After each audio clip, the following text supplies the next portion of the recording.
Hey, welcome back, homesteaders. My name is Jeremy. Thanks for tuning in to Colony Hills Homestead. Today we're going to be doing a video about whelping. So whelping is the act of your dog going into labor through the process of having birth. Okay, there are some signs that this is about to happen. But first, know the gestation period is 62 to 63 days for dogs. They can have a healthy litter at day 58. They can have a healthy litter at day 66. But understand that if they go beyond 67, 68 days, I would contact my veterinarian. Because of the 63-day gestation period, if you would look at the difference between humans and dogs, you realize that that's basically a month for a dog with their gestation. So a lot can happen in a week. Call your vet if it goes beyond 68 days. If your dog is in that time frame and they stop eating, they become very inactive and sluggish, and you just know that in your pup, and especially if they start panting or having visual contractions, you know the time is coming. So this video is about being prepared. So before we talk about all the other things that I believe are needed, at least for emergency purposes, the most important is going to be your whelping box. This box can be cardboard, it can be handmade from wood, it can be store-bought, but you need a whelping box that's big enough to have your female dog in there and the puppies, and enough room to where she's not laying on them, stepping on them when she gets in and out of the box. The box is there to keep the puppies from rambling off, and also as a little protection in the mind of your female dog. So get you a good whelping box. Make sure that you have a good pee pad. You need something that's going to absorb moisture and not get the floor underneath wet. So I'm going to give links to the stuff that we use down below, including the whelping box. We have a 48 by 48. We whelp inside the house. The pee pads that we use control the moisture completely. They're plastic rubber on one side, absorbent on the other. Make sure you have at least two, because when you remove one, you have to replace it, okay? So make sure you have at least two. And if you have some old blankets, that'd be great. If you have some old sheets, some old towels, all those things will provide comfort, warmth, and absorb moisture. So let's dive right into the other things that I believe that you'll need.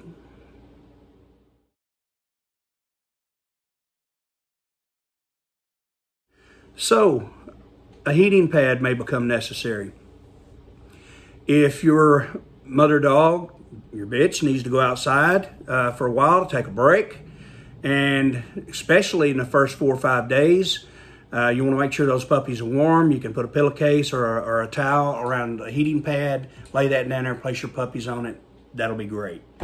If you need to use heating lamps, if you're in a barn or workshop, you know, go ahead and do that, but take precaution with those. And I know that you will. Everybody cannot have the ability to have a constant 80, 85 degree temperature area. So I understand the need for heating lamps. I've used them in my barns with my rabbits and quail, but they're fire hazards. And also, they're gonna heat at a constant level, not like a heating pad so you can set on low, medium, or high. So the puppy's skin can be burned very easily, just like you can out in the sun. So be careful of that, okay? In case you have to tie the umbilical cord, which we surely hope that doesn't come to where you have to do that, you're gonna need something to tie the cord and something to cut the cord. So obviously you're gonna need a good sharp pair of scissors.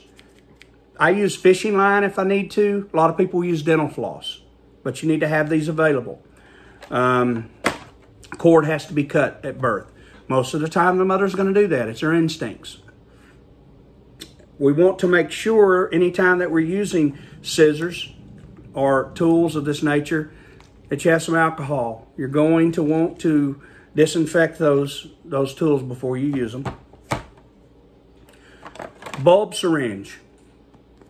This may become necessary to clear the airway of your puppies. You can go in their nostrils, you can go in their mouth, get that stuff out of there, clear that respiratory system so that they can survive if needed, if that's needed.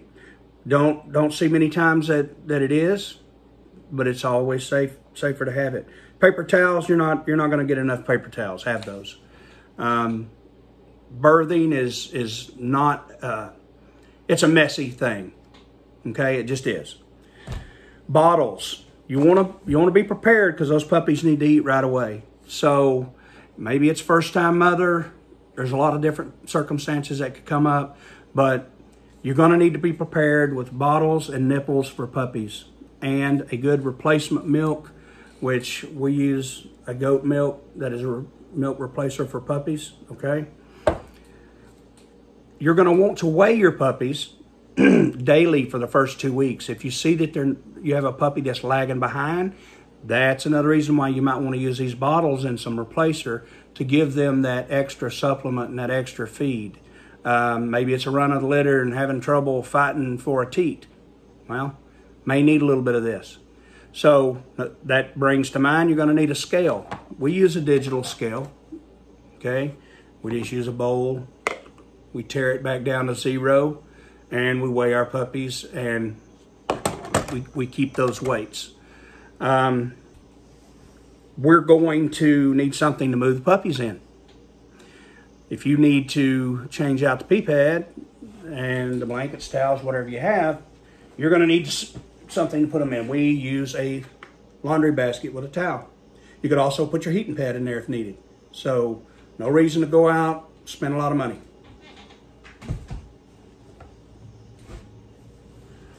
So I hope that helps with the whelping process. Let me see if I left anything out.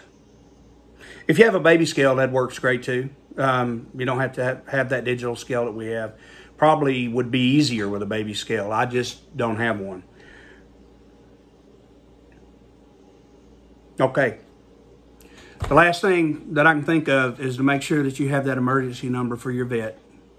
In case something happens that you do need them, please have that number handy to where you can call your veterinarian.